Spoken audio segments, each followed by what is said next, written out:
Samantha can't even be useful in the kitchen, I bet. She doesn't serve good meals at home. Suddenly, all the cold stares in the room turned to me. Seeing my reaction, Bob, feeling even more confident, began to boast loudly.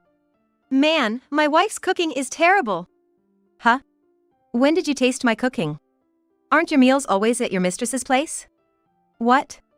I raised my voice, exposing Bob's infidelity. It's no lie. I have evidence right here. I pointed to the documents held by my father-in-law. My name is Samantha Waters, 35 years old. I've always been intimidated by the assertiveness some men have, even finding it scary. I have had very few romantic relationships and hardly dated. By the time I reached what they call middle age, my parents became concerned and suggested arranged dates. At first, I refused. But with few opportunities to meet men and my parents pushing, I felt the pressure to marry and went on several arranged dates. One of them was with Bob. Bob was a kind, responsible man and an elite employee at a top-tier company. Though he was big both in height and build, he wasn't intimidating, and I didn't find him scary. Talks of marriage went smoothly, and I met Bob's parents.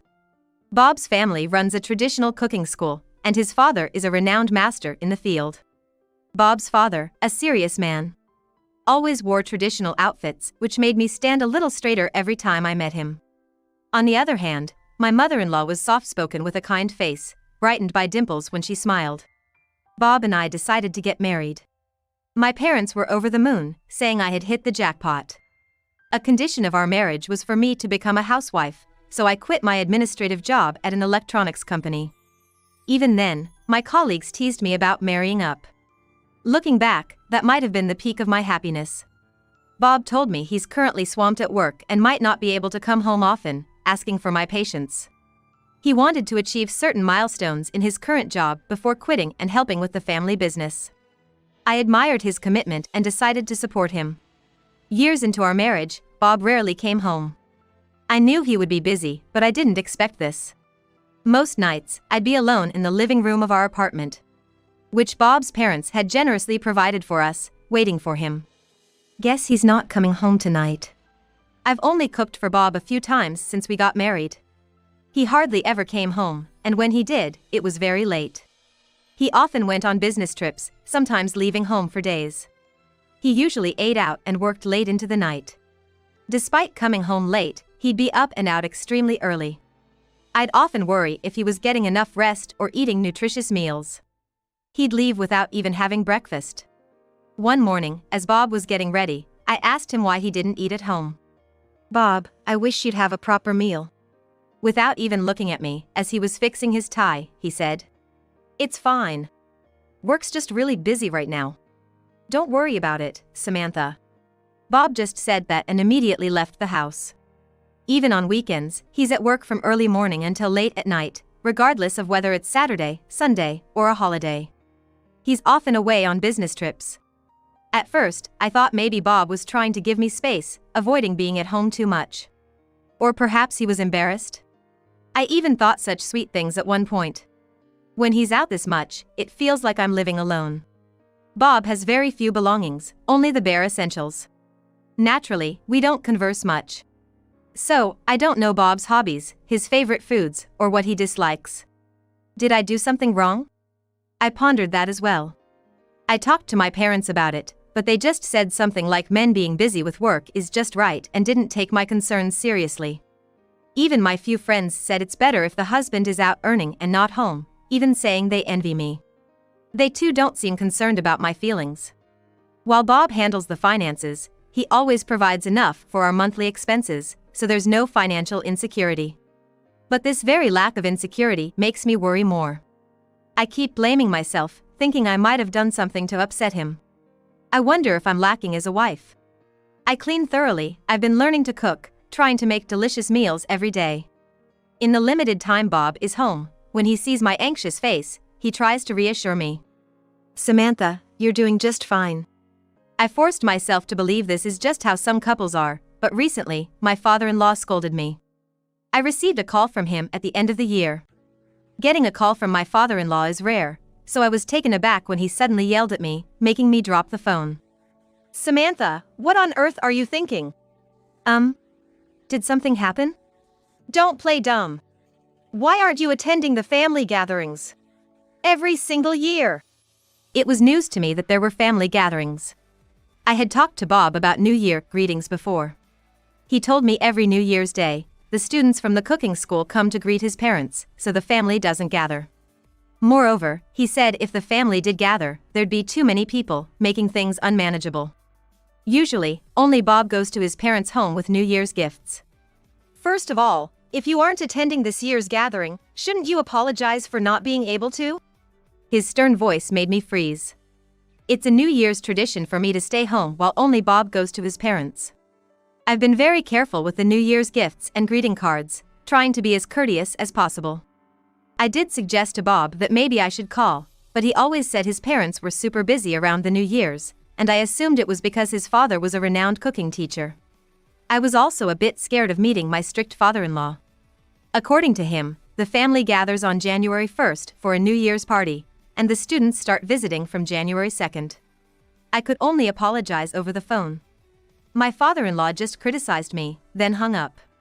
After the call, my mind was filled with questions. What did Bob mean by, "Samantha, you don't need to come"? Why did he lie about there being no family gathering? Did Bob really not want me to attend that much? That night, around midnight, Bob came home. I felt this was the only chance, so I braced myself and asked Bob about the New Year's gathering. "I got a call from your dad today. He was upset that I'm not attending the New Year's gathering." Bob sighed heavily and replied with an irritated tone. "You know how it feels to be at a place with so many people. Plus, many wives don't like going to their husband's family home, right? That's why I was trying to be considerate." I was shocked at Bob's misunderstood kindness. Sure, many might dislike visiting their spouse's family. I've heard my friends complain about it. But to never go even once, that's a bit much, isn't it? Bob was reluctant, but I insisted on attending the gathering.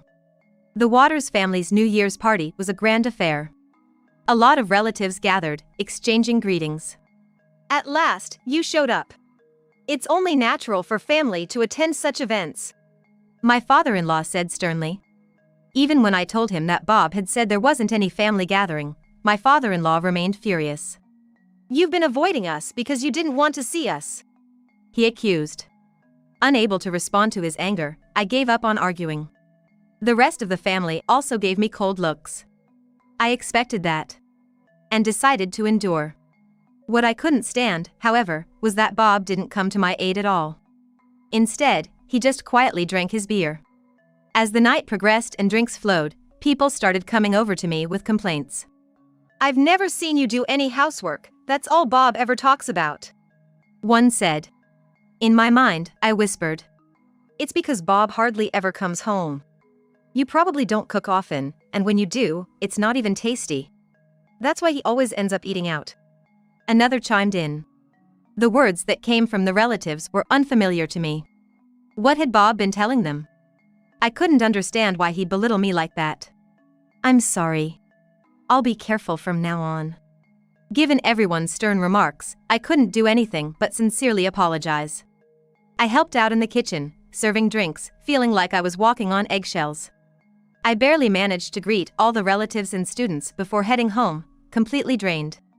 Bob said he was gonna head straight to work from his parents' house, so like in the morning, he was on his own in the evening. Looking back, a lot of things seemed odd. Why did Bob say there wasn't any family gathering? Now, there's talk that I'm that wife who doesn't do any chores. Could there be a connection between Bob not coming home and these rumors? Once something piqued my interest, I couldn't let it go. Luckily, I had plenty of time. I decided to follow Bob and see what he was up to. It's what you often hear detectives on TV call tail surveillance or simply tail. In the morning, I discreetly followed Bob when he left. I knew where Bob's company was, so I had no trouble tailing him there. It felt a bit exciting, like I was playing detective. It felt more fulfilling than just spending a day at home. I killed time at cafes and diners near his workplace and followed him when he left. That day, he didn't do anything suspicious and returned to the office in the evening. I kept an eye on him from a cafe with a view of his office, and around 7 p.m., Bob came out. Was he leaving work early today? If he headed straight home, he would find out I wasn't there. I rushed home. I managed to get home before Bob and hurriedly made dinner, waiting for him. But Bob didn't come home until after midnight. I felt something was off, so I decided to tail him again the next day. Bob's routine was the same from morning till evening. He'd go to the office, leave for a bit, and return in the evening. The real question was what he did afterward. As I kept an eye on him from a different diner, around 6 p.m., Bob left his office. Today, I decided to tail him directly. Instead of heading towards the station for home, Bob started walking in a different direction. I hesitated for a moment. Bob was headed towards a downtown area lined with motels, much like Las Vegas's red light district. I mustered the courage to follow, but lost him. As I was looking around, Bob suddenly appeared before me. Both of us were startled and just stared at each other. Bob was the first to speak. "Samantha, what are you doing here?" Caught off guard, I stuttered. "Why are you here, of all places? What have you been up to during the day?" I was taken aback. Bob was the suspicious one, not me. Yet, he was acting like I was up to no good.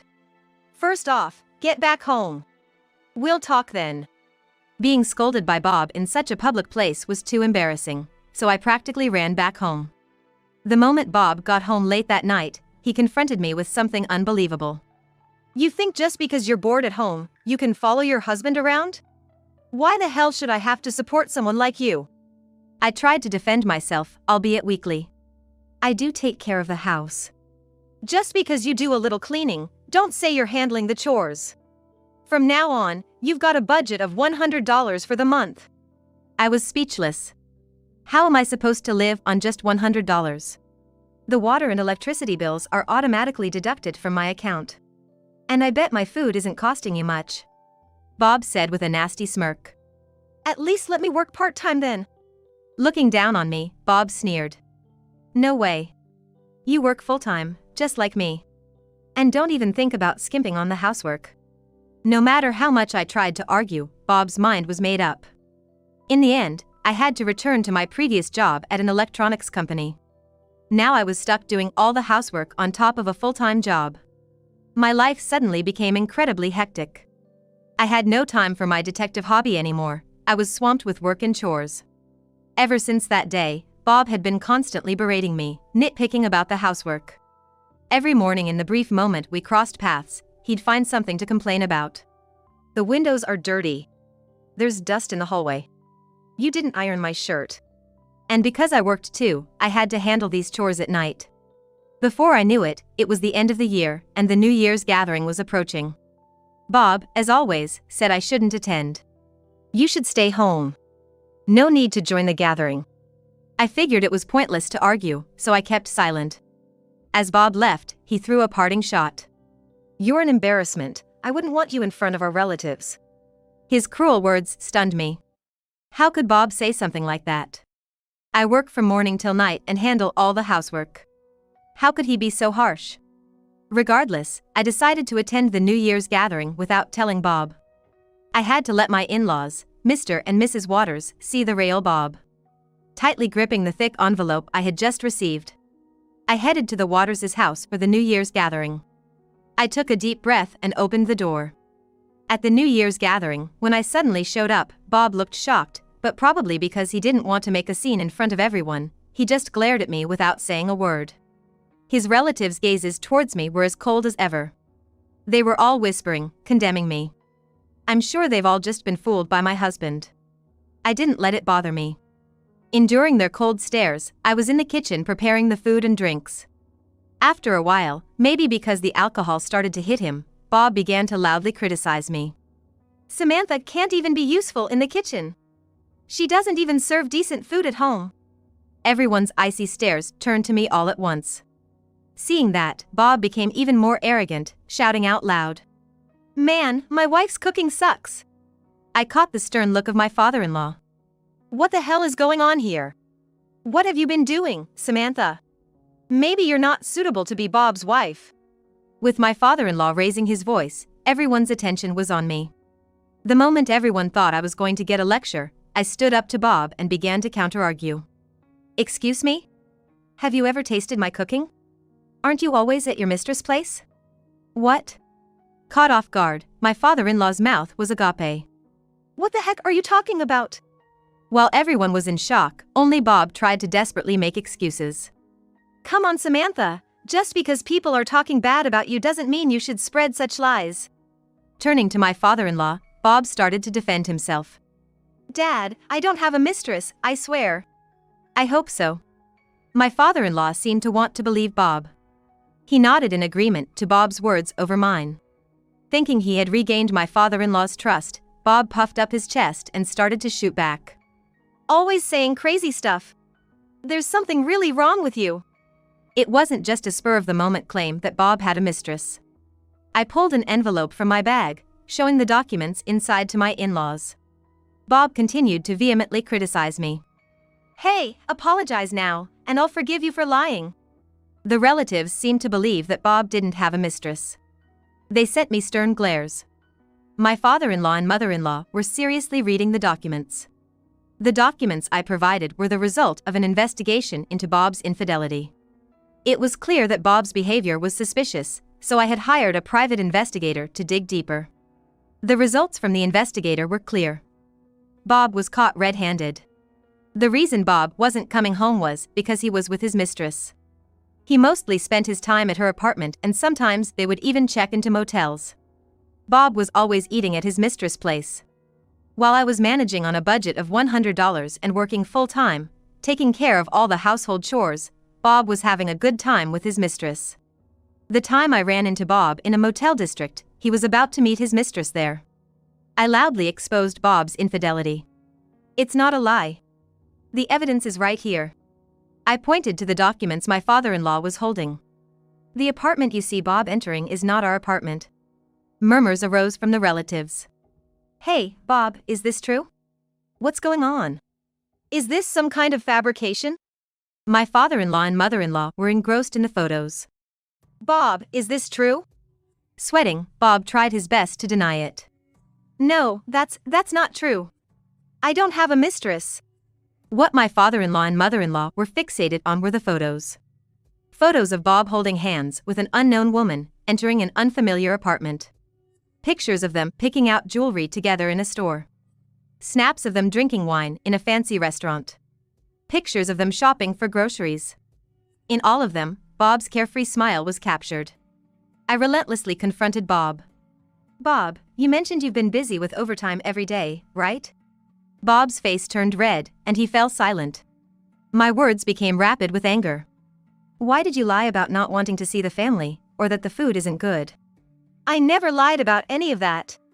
Bob seemed to be playing dumb even now. I was deeply disappointed by his attitude. Everyone went quiet as Bob and I argued. Then, a loud voice from my mother-in-law filled the room. Bob! What on earth are you doing? Bob was taken aback by her sudden outburst. No, that's not it. My mother-in-law, usually a gentle soul, now had a stern, almost menacing look in her eyes. Even though she wasn't yelling at me, I was still scared. What do you mean? Are you saying all of this is made up? She spoke in a calm voice now, but it was even more chilling. The other family members remained silent, overwhelmed by her presence. So, the story about Samantha was a lie. Explain yourself. Relatives whispered among themselves. I've never seen her so mad. She's always smiling, but she's the scariest when she's angry. Seemingly resigned, Bob sat down in a traditional manner and began to explain in a soft voice. I knew that woman before we got married. We met at a club in Las Vegas. The room buzzed with whispers. Both my father-in-law and mother-in-law looked at Bob sternly. With this strict family, I thought they'd never accept me marrying a woman from Vegas. It seemed like Bob might be crying, as wet spots appeared on the floor. So, I thought of marrying any suitable woman, and then live with her. So, that suitable woman is me, huh? I'm sorry. You said you weren't interested in marriage. I thought if I just provided money, everything would work out. A question popped into my mind. Then, why did you badmouth me to my in-laws? Had it not been for those rumors, I wouldn't have been so suspicious. I wanted her to be my real wife. I despised living with Samantha, whom I didn't even love. So, I wanted to divorce you somehow. Do you realize how selfish you sound? Bob seemed to shrink even further. I'm sorry. I've always been told I wouldn't be a real man unless I got married. So, I thought I had to get married at any cost. I believed that once I was divorced, no one would bother me about remarrying. Bob assumed that once divorced, his parents wouldn't interfere with his remarriage. So, he could then focus on his affair. All he needed was an excuse for the divorce. He had to make it seem like it was my fault, not his. That's why he tarnished my reputation. The reason for setting the living expenses at $100 was because he didn't want me to find out about his infidelity. He figured if he only gave me $100, I wouldn't be able to investigate, and if I worked full-time, I probably wouldn't have the time to look into it. It seems he never thought of using a private investigator. Such recklessness led to his downfall, and now Bob had to apologize in front of the family. You knew an affair was the one thing you shouldn't have done, right? You even betrayed Samantha, who has done so much for you. Veins were bulging on his mother-in-law's forehead. Her anger seemed endless. Bob was shedding tears and snot. Bob, you're the disgrace of this family. We're cutting ties with you. Everyone in the family was shocked. Probably, what his mother-in-law says is the final word in this household. His father-in-law nodded in agreement. Bob no longer had a place in this house. In front of all the relatives, Bob's affair and lies were exposed. His own mother told him they were cutting ties. Dizzy and crying, Bob silently left the room. After Bob left, his mother-in-law came to me, holding my hand and apologizing. Samantha, I'm so sorry for what Bob did. You can divorce him if you want. We won't blame you. With tears in her eyes, his mother-in-law continued holding my hand. We were so deceived by Bob. We're so sorry for shouting at you for no reason, Samantha. I always thought his father-in-law was a silent and stubborn man, but he was quick to admit his mistakes and apologize. He's a good person. And I realized this family runs smoothly thanks to his mother-in-law. They're such good parents. I wonder why Bob became so deceitful and disrespectful. I reconciled with my in-laws.